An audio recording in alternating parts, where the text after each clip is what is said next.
আসসালামুয়ালাইকুম। আমাদের এই যে 49 ইঞ্চি 49 মডেলটা দেখেন।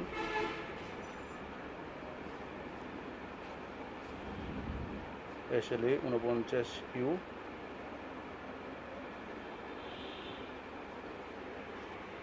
এই টিভিটা আজকে হলো আমরা কাজ করব।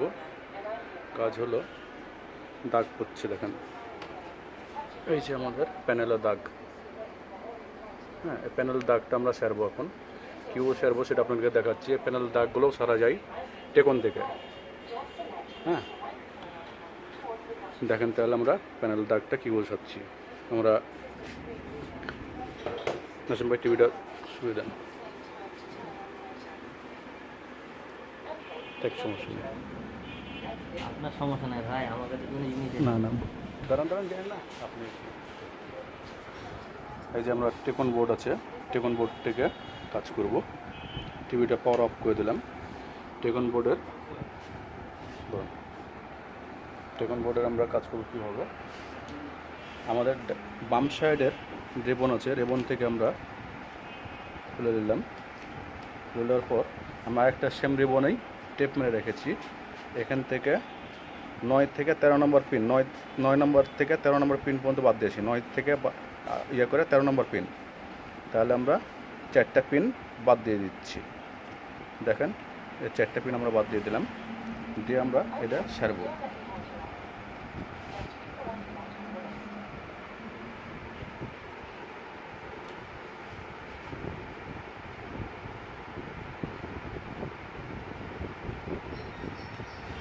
আমরা দাগের জন্য 9 থেকে 13 নম্বর পিন বাদ দিচ্ছি। খেয়াল রাখবেন অবশ্যই, বাম সাইড থেকে আবার এপার থেকে 9 নম্বর পিন থেকে 13 নম্বর পিন বাদ দেবো। বাদ দেওয়ার পর আমরা এটা আবার চালিয়ে দেখাচ্ছি আপনাদেরকে।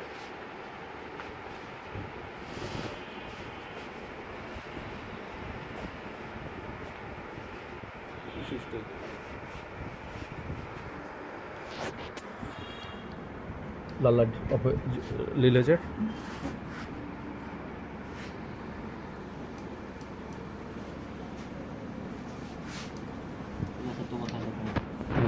হবে।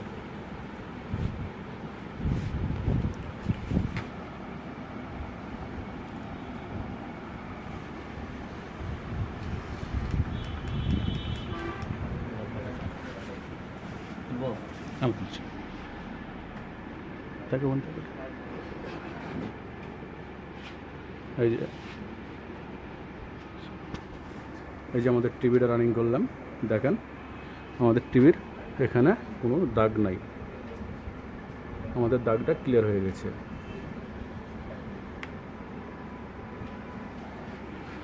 এই জিনিসগুলো ফলো করবেন, তাহলে প্রতিটা প্যানেল কিন্তু আমরা সারতে পারবো।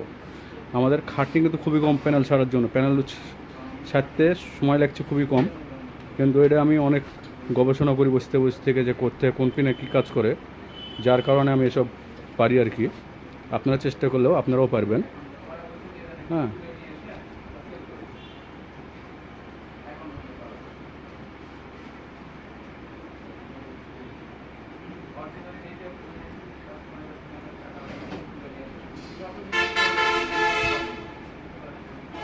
টিভিটা রানিং করে দেখাচ্ছি, এই ছবি দেখাচ্ছি আপনাদেরকে।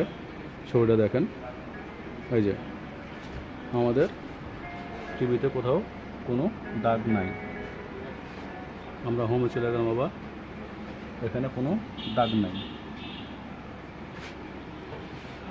আমাকে হেল্প করলো নাসিম ভাই, নাসিম আমাদের স্টোর স্যার। হ্যাঁ, স্টোর স্যার। আর আমি মোহাম্মদ সিরাজুল ইসলাম। আপনারা একটু দেখে কাজ করলেই কাজগুলো সব প্যানেলগুলো ওকে হবে এবং প্যানেলগুলো সবগুলোই সারা যাবে। আসসালামু আলাইকুম।